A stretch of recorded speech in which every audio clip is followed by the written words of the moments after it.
The time allowed for this question has elapsed. We now come to the second question. I call Lord Hayne. My Lord, I beg leave to ask the question standing in my name on the order paper.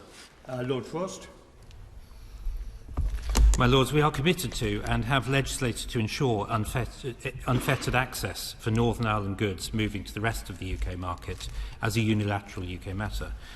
As to goods movements between Great Britain and Northern Ireland, we continue to be committed to working through the Joint Committee to provide pragmatic and sustainable arrangements for East-West trade, and we are supporting all our businesses in doing so.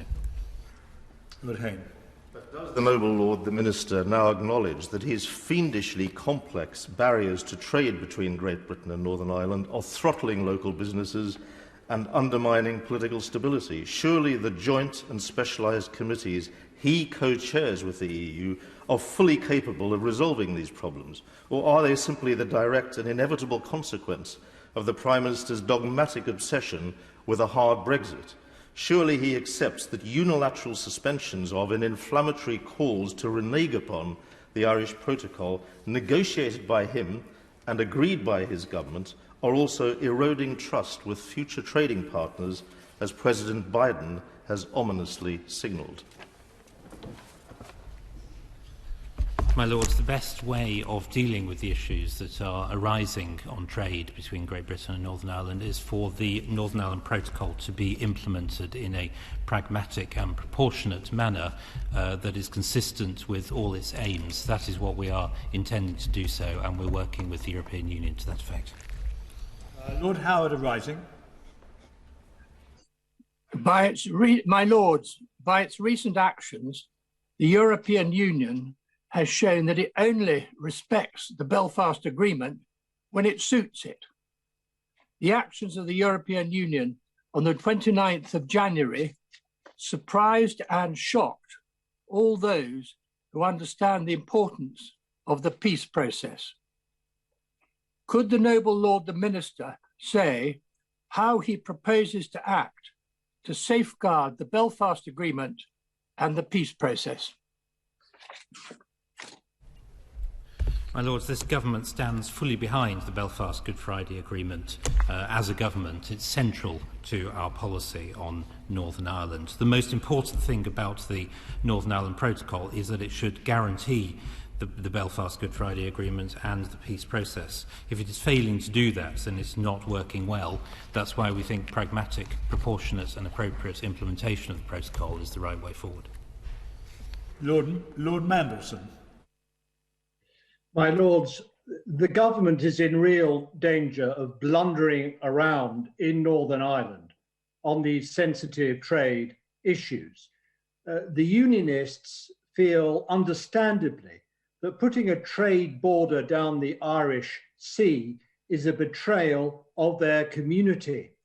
To mitigate this, will the government seek a Swiss-style veterinary agreement with the European Union, which would eliminate many, not all, but many of the trade barriers created when the government originally entered the withdrawal agreement?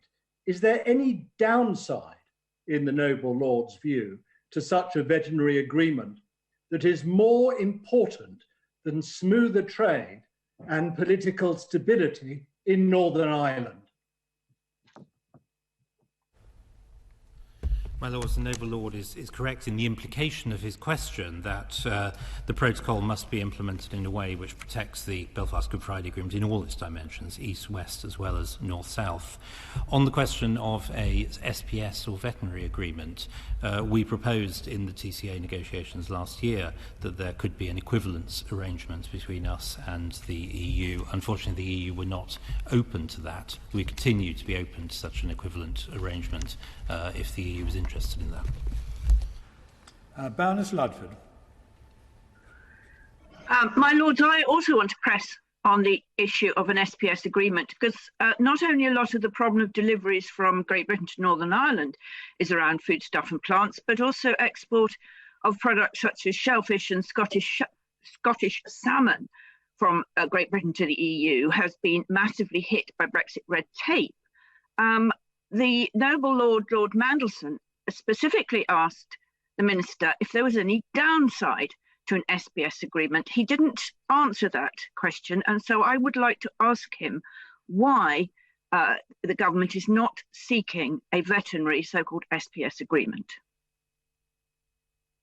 My Lords, the downside to a Swiss-style SPS or veterinary agreement is that it would require our food and drink sector to accept laws that were not made in this country, but the laws of the European Union. As far as this government is concerned, that's quite a considerable downside to such an agreement, and is why we cannot accept one that is based on dynamic alignment. Lord Murphy of Torfaen. My Lords, for over 20 years, discussion and dialogue have been at the heart of the Northern Ireland peace process, and the protocol should be no exception to this. So will the noble Lord the Minister talk to the European European Union through the Joint Committee, talk to the Irish government through the British-Irish Intergovernmental Conference, which was actually set up by the Good Friday Agreement, and above all, talk to all the political parties and their leaders who are represented in the Northern Ireland Executive. It's only by talking that ultimately we can resolve these issues.